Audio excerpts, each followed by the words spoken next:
तुम लोगों के समूह में सबसे परेशान करने वाला अथवा सबसे बेकार का कौन सी मान्यता है?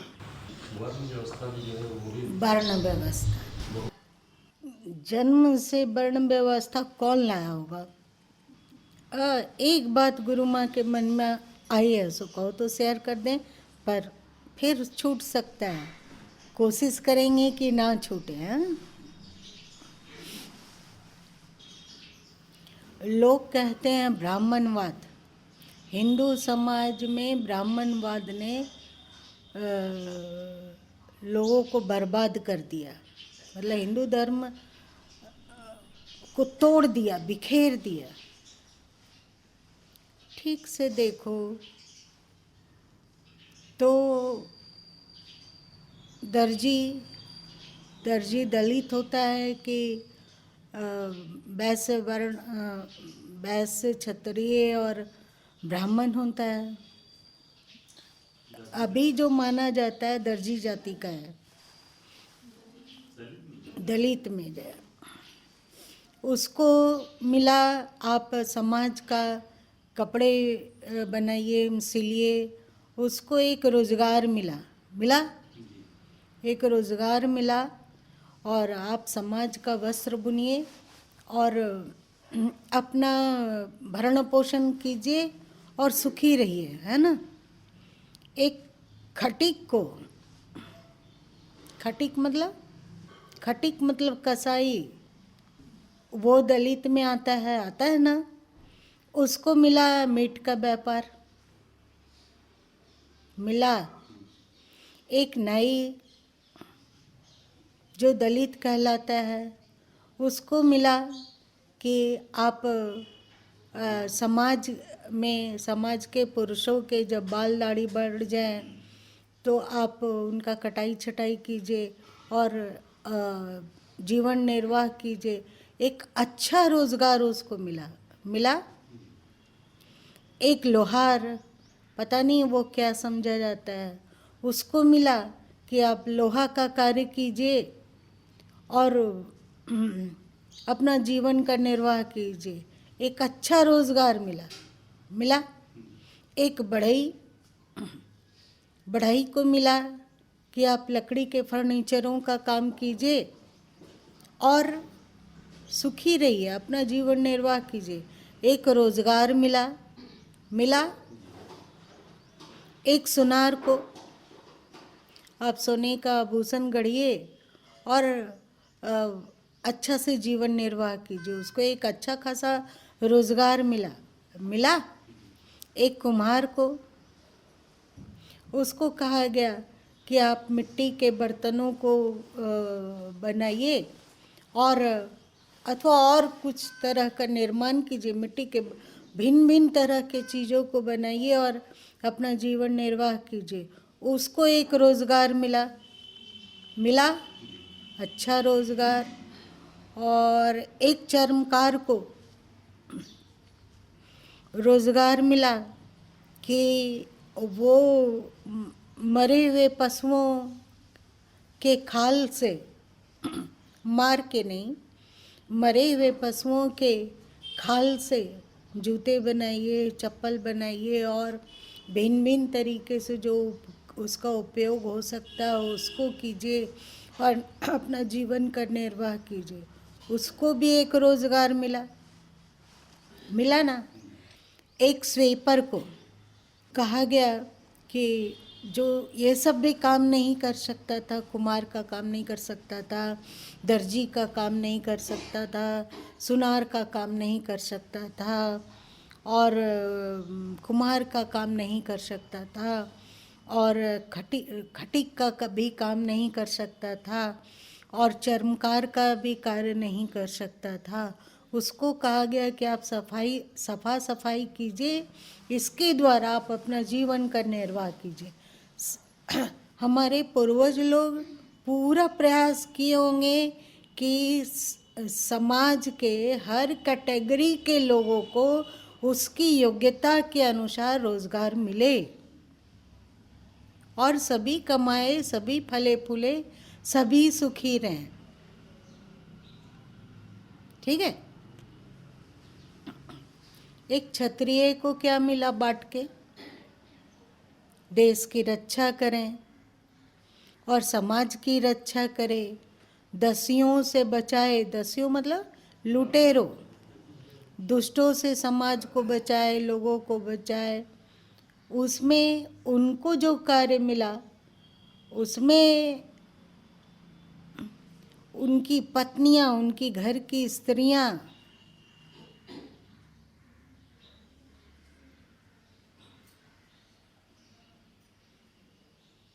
विधवा हो जाए, इसकी संभावना ज़्यादा है कि नहीं? वह युद्ध करेगा, यदि मारा गया तो घर में जो पत्नी है वो विधवा हो जाएगी, बच्चे हैं वे अनाथ हो जाएंगे। तो क्षत्रियों को मिला कि उनकी पत्नियां और बच्चे वैधव्य और अनाथ होने की घबराहट से हमेशा डरती रहे। और ब्राह्मण को क्या मिला कि बस वो समाज को शिक्षित करे और बदले में उससे पैसा भी ना ले, विद्या बेचे नहीं। तुम लोग सुने हो ना कि पहले तुम लोगों के धर्म में था कि विद्या को बेचा नहीं जाना चाहिए। तो गुरुकुल में जो पढ़ाते थे वे लोग उन लोगों से पैसा नहीं लेते थे। फिर जब गुरुकुल से विदा होते थे तो कुछ दक्षिणा देकर विदा हो जाते थे।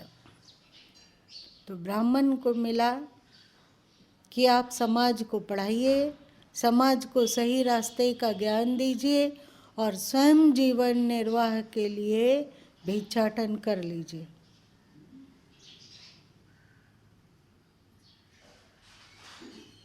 तो कौन ज़्यादा फायदे में है रहा और कौन ज़्यादा नुकसान में रहा?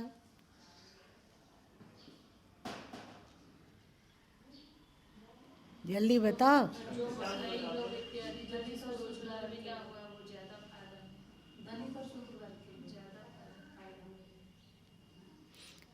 और थोड़ा सा बढ़ा लो तो यदि ये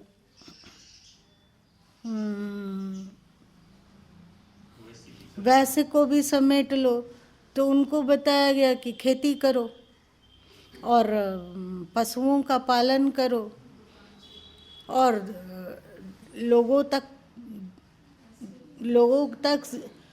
अनाज पहुंचाओ, ये सब मिला। तो चलो वैश्य भी फायदे में है। अब बताओ कि कौन ज़्यादा लाभ में रहा? यदि ब्राह्मणों ने ही ये वर्ण व्यवस्था की तो लाभ में कौन है?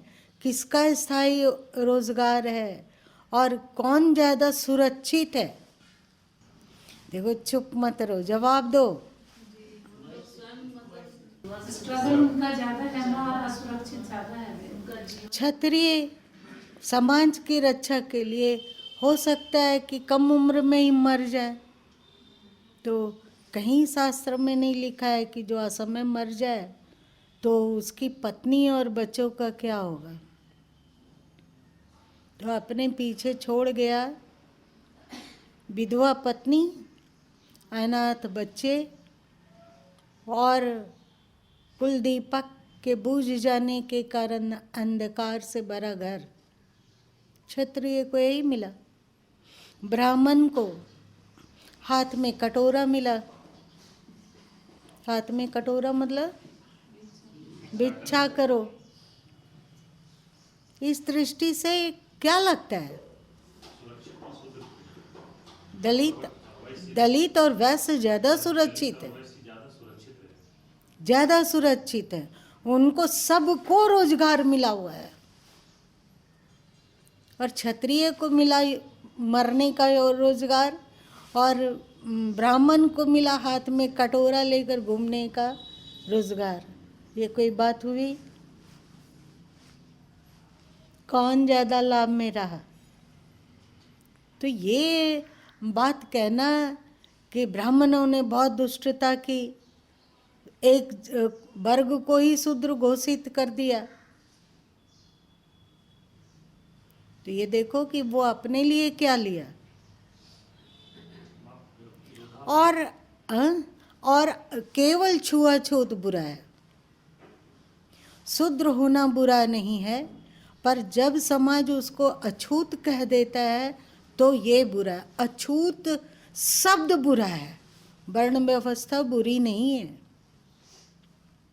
जितने कमजोर तबके थे उन सबको रोजगार बांटा गया, और जो उच्च वर्ण कहा गया वो बिल्कुल घाटे में रहे। क्षत्रियों का कर्तव्य था, जैसे हिरण लोग करते हैं। हिरणों के बारे में तुम लोग जानते होगे कि बीच में बच्चे और बूढ़े हिरण लोग रहते हैं, और गर्भवती स्त्रियां इत्यादि। और चारों तरफ से जो यंग हिरण है और हिरणी है, वो लोग उस झुंड को, उस समूह को घेर कर उसकी रक्षा में चारों तरफ से रहते हैं। अगर कोई शिकारी आक्रमण करता है तो सबसे पहले जो रक्षा में खड़ा है उसके मरने की ज़्यादा संभावना है ना, वो मरेगा। और जब तक वो लड़ रहा है अपने शिकारी से, तब तक जो गर्भवती स्त्रियां हैं, बच्चे हैं, बूढ़े हैं, वे भाग के कहीं दूर जा सकते हैं सुरक्षित जगह पे, पर वे अपनी कुर्बानी दे दी। तो जो समाज को इस तरह रोजगार बांटकर अपने हाथ में कटोरा लिया, वो सम्मानित नहीं है क्या? इस दृष्टि से देखो, आज गुरु माँ वाली दृष्टि से वो सम्मानित है कि नहीं, बताओ। उदारता पूर्वक अपने जो अयोग्य भाई बहन थे, अपने समाज में जो अयोग्य भाई बहन थे, उनको एक एक रोजगार दिया गया और उसका प्रशिक्षण भी करवाया गया, जिससे कि वे अपने अपने रोजगार को में माहिर हो जाएं, निपुण हो जाएं और सुखपूर्वक जीवन जिएं। मतलब उसने अपने कमज़ोर भाई बहन को सुरक्षित और सुखी बनाने का पहले कोशिश किया कि नहीं? देखो, संदेह हो तो हमें टोक कर बोलो। किया ना? समाज, ब्राह्मण का ही छोटा भाई बहन ये लोग थे जो कि ना पढ़ पा रहे थे, न ही शिक्षा ग्रहण कर पा रहे थे, न ही और उनमें कोई योग्यता थी। बहुत ज़्यादा बुद्धि का कार्य भी नहीं कर सकते थे, और न उनका शरीर इतना बलिष्ठ था कि उनको रक्षा का दायित्व सौंपा जा सके, और न ही वे कृषि करने में सक्षम थे और न ही व्यापार कर पा रहे थे। तो सबसे ज़्यादा ध्यान दिया गया शूद्र वर्ण पर। ये कुछ नहीं कर सकता है, मृत पशुओं के चमड़े से इसे जूता चप्पल बनाना सिखा दिया जा सकता है।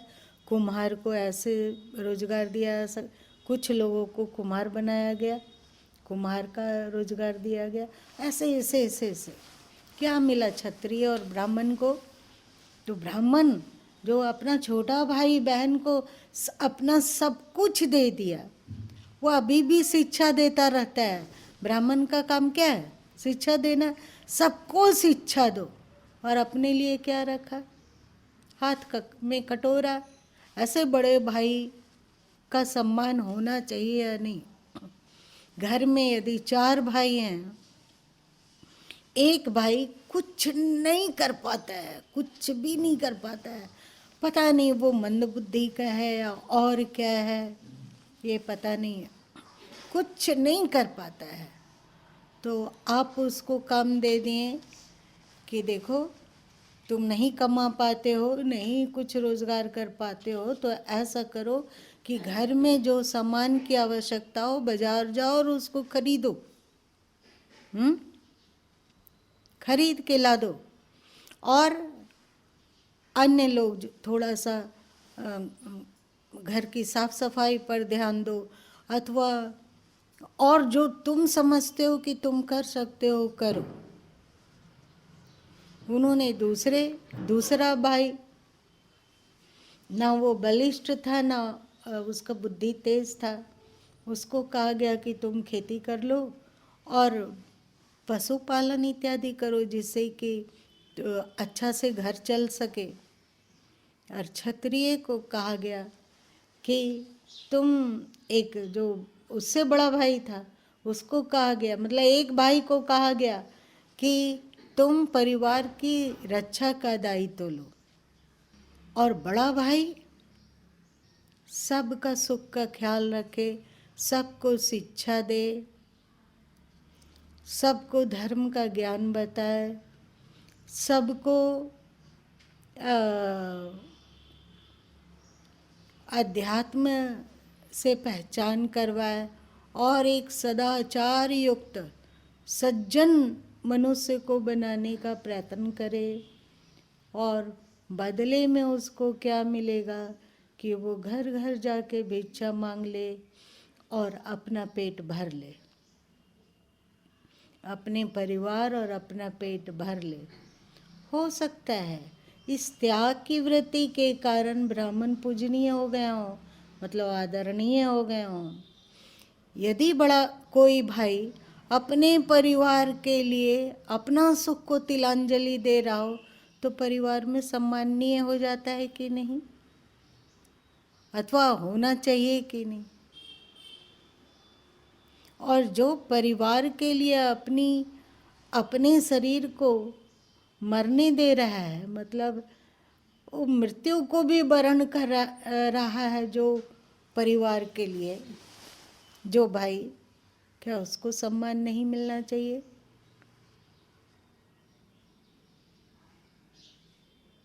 चुप क्यों है बाबा?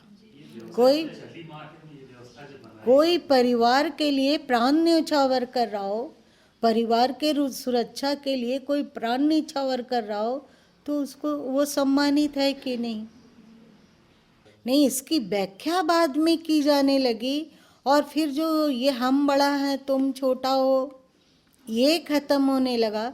और फिर ब्राह्मण और क्षत्रियों में भी वे लोग सुरक्षा का दायित्व भी निभा नहीं रहे हैं, पर अपने को कह रहे हैं कि हम क्षत्रिय हैं। ये गड़बड़ हो गया। और ब्राह्मण जो न शिक्षा देने का काम कर रहे हैं और न ही धर्म का ज्ञान देने का काम कर रहे हैं, न ही लोगों को सज्जन बनाने का प्रयास कर रहे हैं, फिर भी अपने को श्रेष्ठ बनकर अकड़े हुए हैं, ये गलत है। लेकिन प्राचीन काल का वर्ण व्यवस्था गलत नहीं था, और प्राचीन काल में यदि ब्राह्मणों को सम्मान मिला तो इसके वे हकदार थे। उनका त्याग अद्वितीय है कि नहीं? और क्षत्रियों का भी त्याग अद्वितीय है, जो समाज की रक्षा में अपने प्राण को आहुति देने का संकल्प किए हुए हैं। अगर प्राण जाता हो तो चला जाए। उन लोगों के लिए कहा गया कि आप अपने समाज की रक्षा करते हुए यदि मृत्यु को प्राप्त होते हैं तो आप स्वर्ग को प्राप्त होंगे। वे बस इसी बात में संतोष करके मरते गए। जानते हैं ना, सृष्टि के आदिम समय में लोग जंगलों में रहा करते थे, वनों में रहा करते थे। वहाँ अनेक तरह से खतरा था। जहाँ दस्यु लोग का तो खतरा था ही, वहाँ हिंसक जानवरों से भी खतरा था। क्षत्रिय को रोजगार क्या मिला? जो सैनिक अभी बॉर्डर पर, मतलब सीमा पर तैनात है और भारत के लिए युद्ध करते हुए मारा जा रहा है, जो पुलिस में है, ईमानदार पुलिस, और समाज को चोर उचक्कों और अपराधियों से बचाने का काम कर रहा है वो क्षत्रिय है। देखो बहुत सारे डीसी, बहुत सारे एसपी और बहुत सारे पुलिस ऑफिसर कभी नक्सली क्षेत्र में जाते हैं, क्योंकि नक्सलियों ने वहाँ आक्रमण कर दिया है, वहाँ गए और वे वहीं मारे गए। क्या उनके प्रति हमारा कोई दायित्व तो नहीं है? क्या वे सम्माननीय नहीं हैं? सम्माननीय हैं कि नहीं? हैं। इसी को तो क्षत्रिय कहते हैं। यही क्षत्रिय है। सीमा पर जो देश की रक्षा के लिए तैनात है। सोचो, हम लोग अभी गिरिडीह में हैं तो यहाँ का तापमान कितना होगा? कितना? 10 के आसपास। और बहुत सारे सैनिक बंधु, हमारे भाई, हमारे समाज के भाई, हमारे समाज मतलब भारत के समाज के भाई बंधु होंगे जो -10, -20, -25 ताप कर में रहकर और दिन रात सजग होकर देश के प्रहरी बने हुए हैं और अपने प्राण के को न्यौछावर करने हेतु तत्पर है। जब दुश्मनों की गोली चलती है तो उनका सीना भेद देता है, वे मर जाते हैं। किसकी रक्षा के लिए? हम लोग की रक्षा के लिए। वो क्षत्रिय है, उसको सम्मान मिलना चाहिए कि नहीं? उसको मिलना चाहिए कि नहीं? मिलना चाहिए, मिलना चाहिए। जो संत हैं, जिसे तुम कहते हो सदगुरु संत, जो प्राप्त करने योग्य था उसे प्राप्त कर लिए, अब उन्हें अपने लिए करने को कुछ भी नहीं है।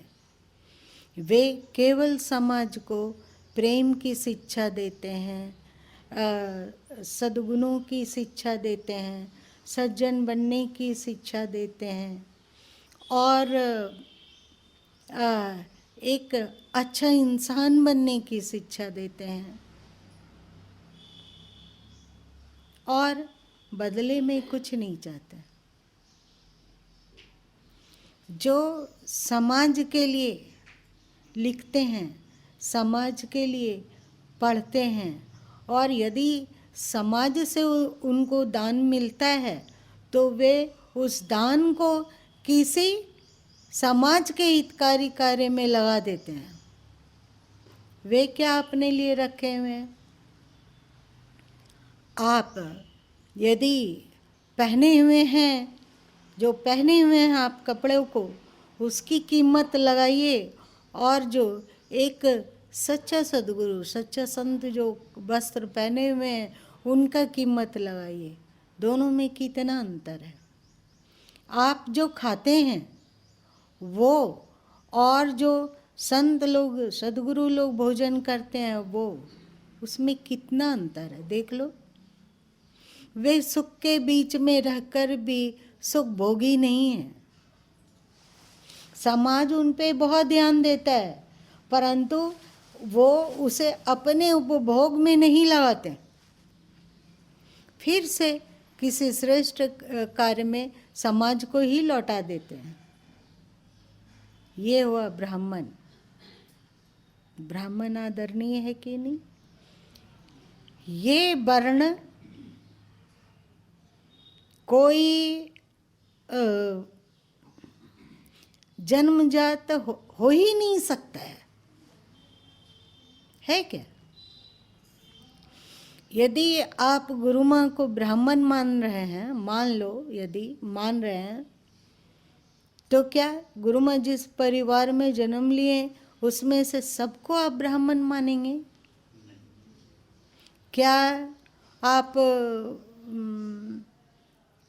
सबको ही उनके भी चरणों में अपना शीश झुकाएंगे और सिर रख देंगे?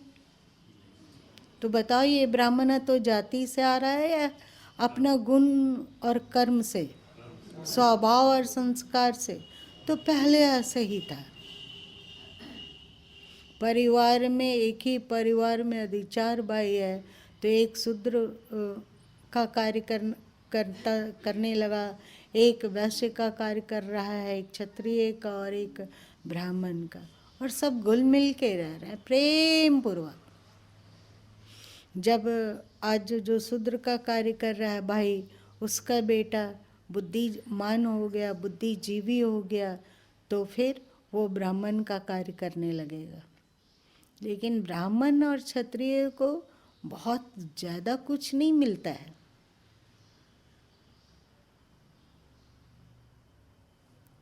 समाज ब्राह्मण और क्षत्रिय समाज से ब्राह्मण और क्षत्रिय अपने लिए बहुत कुछ नहीं लिए।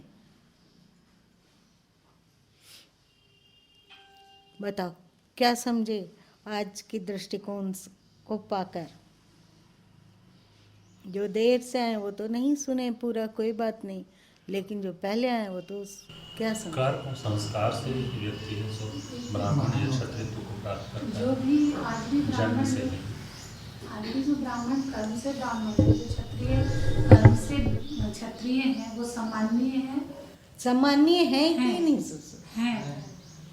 वो हमारे लिए मर रहे हैं, हमारे लिए अपना सारा परिवार सुख सुविधा, उसकी भी पत्नी होगी, उसके भी बच्चे होंगे, उसके भी माता पिता होंगे, परंतु वो सीमा पर जाके खड़े हैं ठंडे में। क्या उनको हम प्रणाम करें, नमन करें तो ये कोई बुरी बात है? सुभाष चंद्र बोस, आज उनका जन्मदिन है ना। पहले सब कोई हम लोग सुभाष चंद्र बोस को नमन करते हैं, क्योंकि वे इस देश की रक्षा के लिए अपने प्राणों की आहुति दे दिए। वे क्षत्रिय थे, इसलिए समस्त समाज को, समस्त भारतीयों को उनका नमन करना चाहिए। उनके परिवार को क्या मिला? आज के समय में तो ऐसा है कि यदि कोई वीर गति को प्राप्त करता हो बॉर्डर पर, तो सरकार उसे कभी कभी दयावशीभूत होकर 5 लाख, 10 लाख, 20 लाख रुपया दे देती है। लेकिन सुभाष चंद्र बोस के परिवार को क्या मिला? वे आजीवन देश के लिए लड़ते रहे, मरते रहे, प्रयत्न करते रहे। देश आज़ाद हुआ, उनको क्या मिला? उनके परिवार को क्या मिला? तो सुभाष चंद्र बोस स्वार्थी हैं या आदरणीय हैं? अब बताओ, जो बॉर्डर पर हैं वे स्वार्थी हैं या आदरणीय हैं? जो बुद्धिजीवी हैं और समाज को बुद्धि का दान दे रहे हैं, जैसे कोई शिक्षक, भले ही उसके द्वारा वो अपना मेहनताना ले रहा है, मतलब अपना सैलरी, वेतन ले रहा है, परंतु यदि वो ईमानदारी पूर्वक अपने छात्रों को शिक्षा दीक्षा दे रहा है, तो वो आदरणीय है या स्वार्थी? यही तो ब्राह्मण है। शिक्षा दे रहा है, किसी भी तरह की शिक्षा दे रहा है, आदरणीय है वो। अच्छा, आप बताओ, कोई आपके कपड़ों को सिलकर आपके पहनने लायक बना दे रहा है, भले ही उसके लिए वो अपना मेहनताना ले रहा है, लेकिन आप अभी सिले हुए कपड़े पहनकर एकदम फिट फाट होकर घूम रहे हो, तो वो दर्जी सामान्य है या स्वार्थी? सामान्य है। अच्छा, ये बताओ, जो कुम्हार आपके लिए दीपावली के दिनों में रात दिन एक करके दीपक बना रहा है और लक्ष्मी और गणेश का प्रतिमा बना रहा है, जिससे कि आप उनकी लक्ष्मी और गणेश की पूजा कर सकें और अपने घरों में दीपक जला के रोशन कर सके। वो बताओ, वो कुम्हार अछूत है क्या कि सम्माननीय है? सम्माननीय है ना। अच्छा, ये बताओ कि आपके वस्त्र गंदे हो जाते हैं और आप धो नहीं पाते। आज ना वॉशिंग मशीन आ गया, मान लो कि वॉशिंग मशीन आपका वस्त्र धो भी दे, आपके पास समय नहीं है कि उसको आप प्रेस कर सकें, आयरन कर सकें, आपने धोबी को दे दिया, वो धोबी आपके वस्त्र को आयरन करके दे लौटा रहा है, अथवा अपने धोबी लोगों को अपने मैले कुचैले गंदे कपड़े दे दिए कि धो के ला दो। भारी भरकम बड़ा बड़ा चादर वगैरह, ना वो वॉशिंग मशीन में धुल सकता है ना और कुछ, वो उसे धो धा के सुखा के आयरन करके आपको दे दिया। बताओ, वो सम्माननीय है या स्वार्थी है? आपने पैसा उसे दिया और उसने उसे ईमानदारी पूर्वक कर दिया, तो सम्माननीय है कि नहीं? अच्छा, ये बताओ, जो खटिक लोग हैं, कसाई लोग, अपने जीवन को नारकीय बनाकर अपनी बेवकूफ़ी के कारण, अपने अज्ञान के कारण कितने प्राणियों की हत्या करते हैं, रेत डालते हैं, काट डालते हैं उसे, उसका आंत को चीर देते होंगे और आंत से उसके भीतर जो गंदा गंदा चीज़ रहता होगा, मलमूत्र वगैरह, उसको हटाते होंगे, हाथ से हटाते हैं कि क्या कोई दस्ताना भी पहनता है कि नहीं पता नहीं, हाथ से हटाते होंगे और टांग कर रख दिए कि जो जो जानवर लोग हैं आ जाओ, यहाँ पर मरा हुआ जानवर पहले से है, वे जानवर लोग इसको खा सकते हैं। तो बाकी जानवरों को उस खटीक का सम्मान करना चाहिए कि नहीं?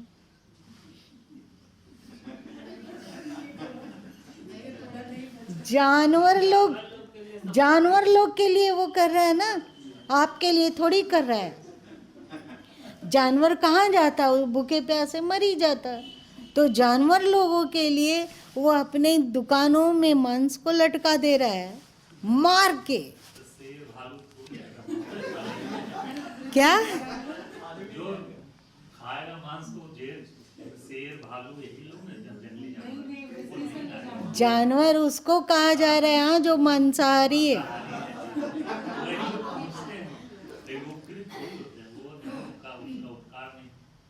तो उसको उपकार मानना चाहिए कि नहीं? जो जानवर लोग हैं, जानवरों को खटीक का उपकार मानना चाहिए कि नहीं? आप मत मानो ना, आप जानवर नहीं है। मानना चाहिए ना कि उसके लिए तुला तुलाया हुआ मांस लटका हुआ है और थोड़ा सा पैसा दे दो और अपना पेट भरो और जानवर बन के फिर बिचरो, वो भी सम्माननीय है उसके लिए, जानवर लोग के लिए। अब बताओ, चर्मकार, यदि कोई चर्मकार मरे हुए पशुओं को का खाल खींचता है और उन पशुओं से जूता बना देता है, चप्पल बना देता है, आपका हाँ क्या चीज, ढोलक तबला इत्यादि बना दे रहा है, आपका वो जानवर वेस्ट हो जाता है। मर जाने के बाद वेस्ट होता है कि नहीं? उसका तो फिर कोई काम नहीं है। ये चर्मकार स्वयं नहीं मारते हैं पशु को, इस बात को याद रख लीजिए। चर्मकार स्वयं पशुओं की हत्या नहीं करते हैं, जो मरे हुए जानवर हैं उसको वे ले जाते हैं और उसका चमड़ को निकालकर उससे उपयोगी वस्तु बनाकर समाज को रिटर्न कर रहे हैं, जिसे कि समाज के बाकी लोग पहनते हैं, ओढ़ते हैं। और चप्पल, ये सब जूते वगैरह पहनते हैं ना, अभी भी बहुत सारे चमड़े के जूते चप्पल पहनते हैं।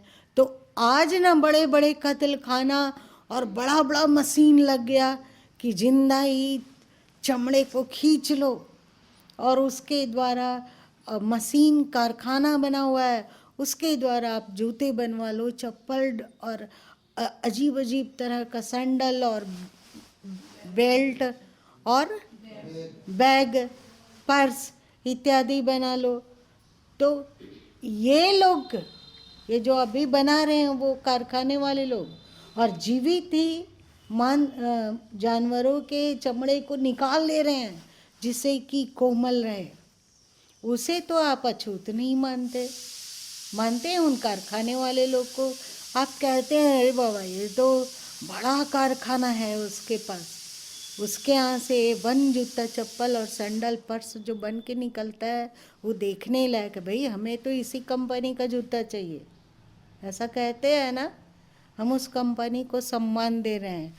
और जो चर्मकार पहले के समय में जो मर गए हैं पशु पक्षी, उस वेस्ट पशुओं से चमड़ को निकालकर उसका आपके लिए उपयोगी सामान बनाते थे। वो बताओ, वो सम्माननीय है या अछूत है अथवा स्वार्थी है? तो फिर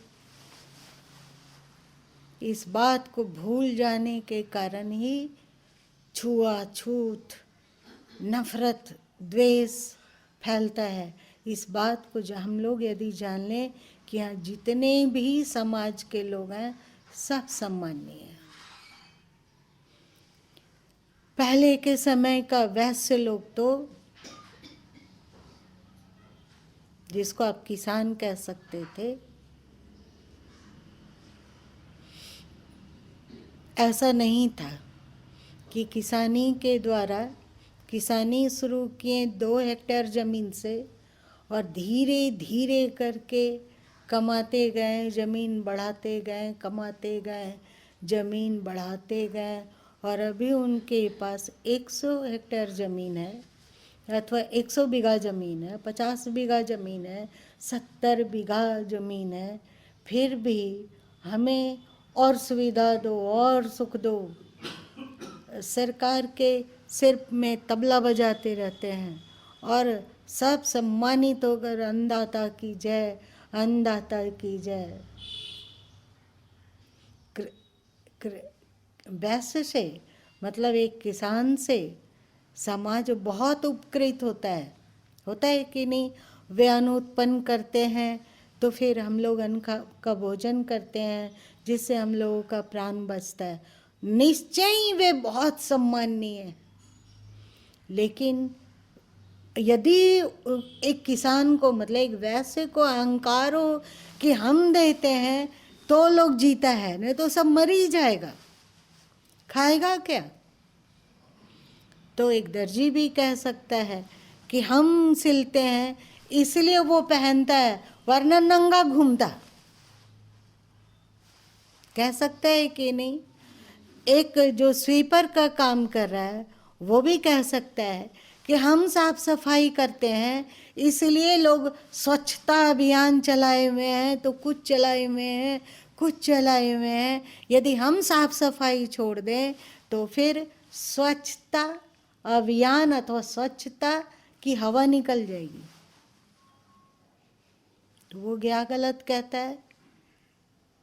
सबको उपयोगी है कि एक ही तबका का ही उपयोगी है? तो सबको मानो ना। यदि मान लो गुरु माँ उपदेश कर रहे हैं तो ये तो दिखा कि गुरु माँ उपयोगी हैं, परंतु क्या आप लोग उपयोगी ही नहीं हैं? अगर आप लोग आते नहीं तो किसको उपदेश करते हैं? आप लोग सुनते नहीं, समझते नहीं, यहाँ आते नहीं तो किसको उपदेश करते हैं? तो आप सब भी उपयोगी हैं कि नहीं? कितना अच्छा हो। यही सच्ची बात है कि एक दूसरे के सहयोग के बिना मनुष्य जिंदा नहीं रह सकता है।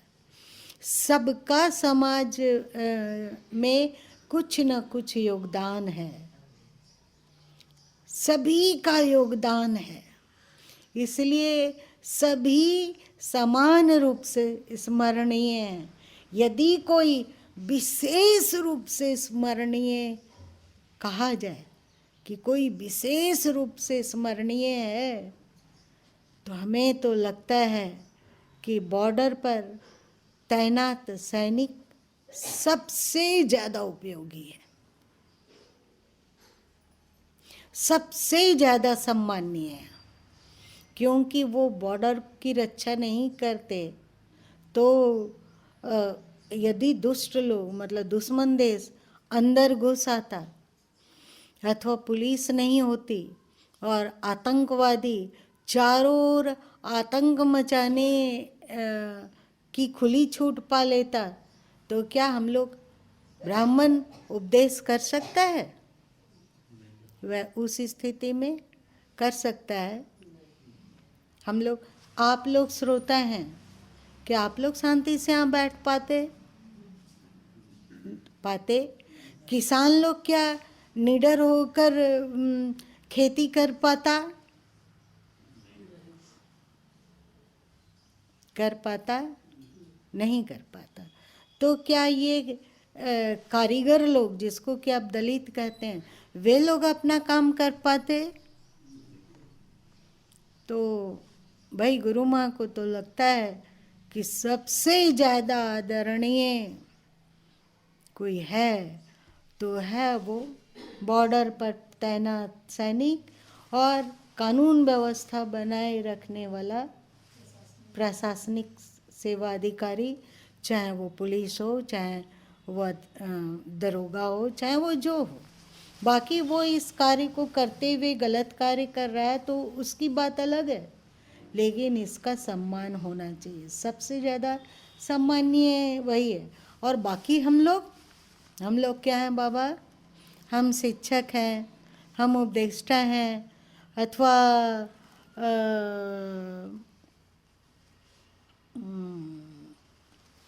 हम किसान हैं, हम कुम्हार हैं, हाँ? हम व्यापारी हैं। तो ये सब भी अपने अपने जगह में सम्मानित हैं, सबके सब बराबर के सम्मान के हकदार हैं, इसलिए सबको नमन करना चाहिए।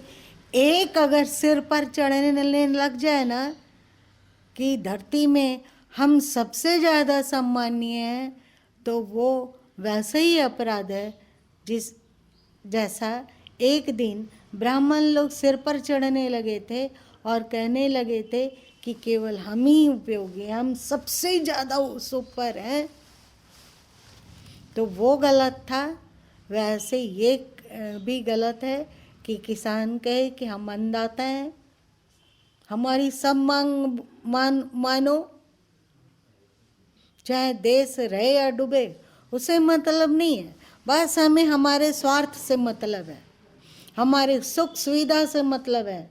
हम ज़्यादा से ज़्यादा जमीन बढ़ाते जाएं अथवा ज़्यादा से ज़्यादा धन बटोरते जाएं, बस हम अपने आप को देखेंगे। तो ये भी वैसी ही गलती है जैसी गलती एक दिन ब्राह्मण किया था।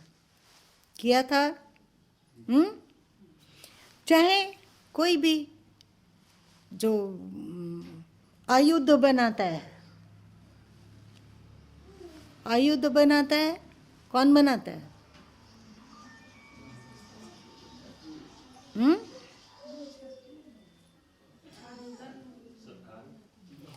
पहले के समय में आयुध बनाते थे लोहार लोग, वे तलवार बनाते थे, वे क्या उसको कहते अपने कवच, फरसा, ढाल, रात दिन मेहनत कर करके वे क्षत्रियों के हाथ में थमाते थे, जिससे कि समाज की वे रक्षा कर सकें। तो क्या लोहार सम्माननीय नहीं रहा? यहाँ कौन असम्माननीय है? हमें तो कोई दिखा ही नहीं, हमें तो कोई दिखता ही नहीं है जो कि असम्माननीय है। सबका समाज में योगदान है, इसलिए सबके सब पूजनीय हैं, सबके सब सम्माननीय हैं। प्राचीन भारत में जो वर्ण व्यवस्था थी वो भी बहुत सुंदर था, और आज इस बुद्धि को लेकर सबके प्रति सम्मान का भाव लाना, ये भी बहुत सुंदर है। पर अभी के समय में सबसे अधिक सम्मानीय तो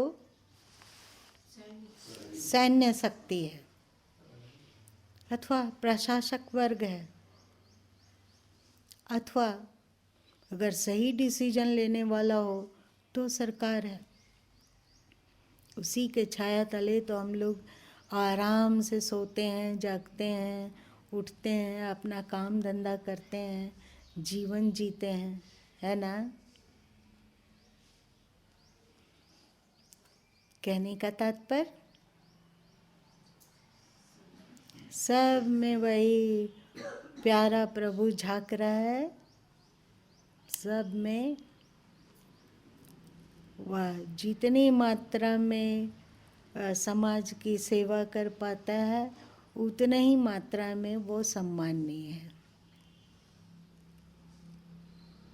जो समाज को मानो कि समाज ही ईश्वर है, समाज ही परमात्मा है, जो समाज के सुख सुविधा के लिए जितना अपना योगदान दे रहा है वो उतना ही अधिक पूजनीय है, चाहे वो कोई भी हो, चाहे वो इस जाति का हो, चाहे उस जाति का हो। ये जातिवादी तो हम लोग बनाए हैं, हम लोग मात्र मनुष्य हैं। जो मनुष्य समाज के लिए जितना अधिक उपयोगी सिद्ध होता है वो उतना ही अधिक माननीय, सम्माननीय है। और जो समाज को दुख पहुंचाता है और समाज में उच्छृंखलता पैदा करता है और समाज को क्या सताता है, वो उतना ही असम्माननीय और तिरस्करणीय है।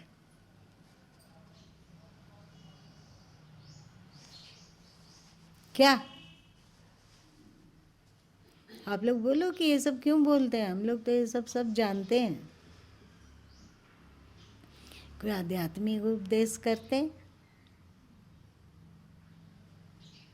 लेकिन क्या ये आध्यात्मिक उपदेश नहीं है? हम लोग सब जानेंगे कि जो जैसा भी काम कर रहा है वास्तव में वो समाज में अपनी उपयोगिता ही बताता है। बताओ, यदि एक डोम जो कि सड़क का नाला साफ कर रहा है आपके टॉयलेट को आकर साफ करता है, और जब आप टैंक वगैरह साफ करवाते हैं, गटर, तो आके साफ कर देता है। मानते हैं कि जब उसका शरीर गंदगी से लथपथ है तब तक वो स्वस्थ की दृष्टि से स्पर्श योग नहीं है, पर जब वो नहा धोकर साफ स्वच्छ वस्त्र पहनकर आपके सामने खड़ा हो गया तो वो अछूत कैसे हो गया? अभी तो वो साफ सुथरा है। क्या आप लोग उसे अपने पास बैठाना पसंद करेंगे? सत्संग हॉल में वो आपके साथ बैठे? सोच के बोलिए। किया गया है, हमारे ही सत्संग में किया जाता है। क्या वो समाज में अपना कोई योगदान नहीं दे रहे हैं? क्या उनका योगदान कम है? अगर वो सफाई करना छोड़ दें तो क्या होगा? अभी एक वायरस पूरा दुनिया में तबाही मचाए हुए है। अगर स्वीपर ना हो तो कितने वायरस जन्म ले लेंगे और धरती पर जीवन होगा या नहीं सो पता नहीं है। या हम लोग सब मर जाएंगे कि जी पाएंगे, कहा नहीं जा सकता है कि नहीं? तो उसका समाज में उपयोगिता है ना, तो वो सम्मानीय है ना। ये दृष्टि को विकसित करने से समाज में आप अपना एक अच्छी छवि प्रस्तुत करेंगे, जिससे आपसे प्रेरित होकर दूसरे लोग भी सीखे। ये सदकर्म है कि दुष्कर्म है? सदकर्म धर्म होता है कि अधर्म होता है? तो अब बताओ, गुरु माँ धर्म की शिक्षा दे रहे हैं कि अधर्म की शिक्षा दे रहे हैं, अथवा केवल गलबात कर रहे हैं?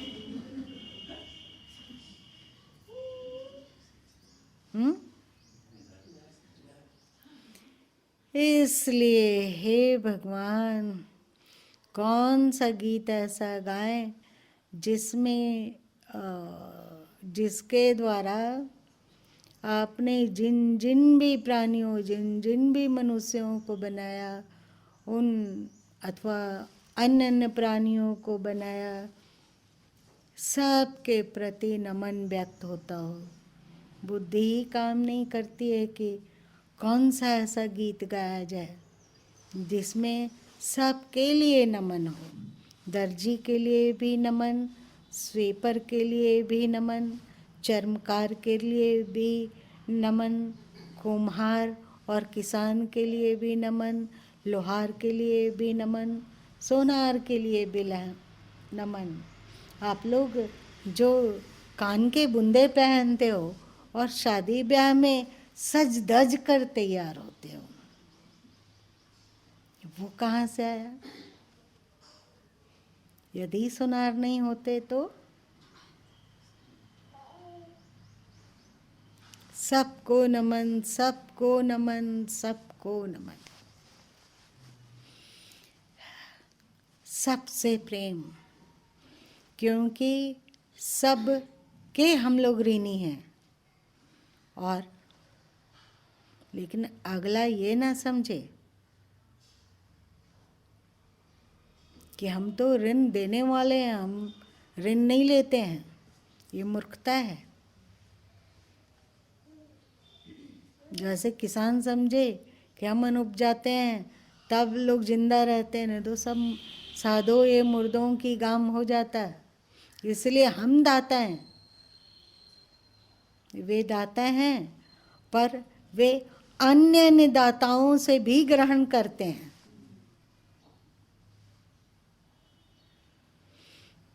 इसीलिए ना कोई ऊंचो,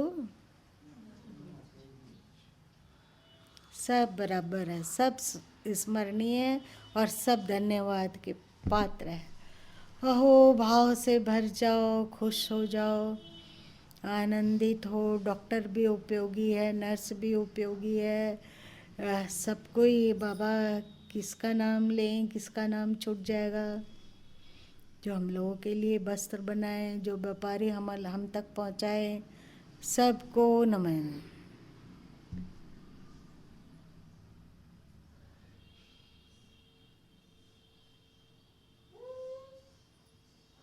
यहाँ तक कि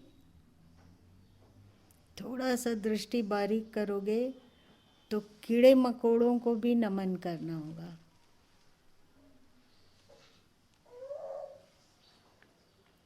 पर्यावरण में क्षति पहुंचती है कि नहीं? यदि अभी धरती से समस्त चूहों को मार डाला जाए तो पर्यावरण में कुछ क्षति पहुंचेगी या नहीं पहुंचेगी? आज इतना ही रहने देते हैं, अब ये चैप्टर शेष करेंगे। हाँ, लेकिन यदि कल कुछ फिर मन में आ जाएगा तो आप लोगों से पूछ लेंगे कि सुना दे या जो चल रहा है उसको सुनाए। वो फिर आप लोग कहेंगे तो जो मन में आया था सो सुना देंगे, वरना फिर जो आप कहेंगे वो सुनाएंगे। ठीक है?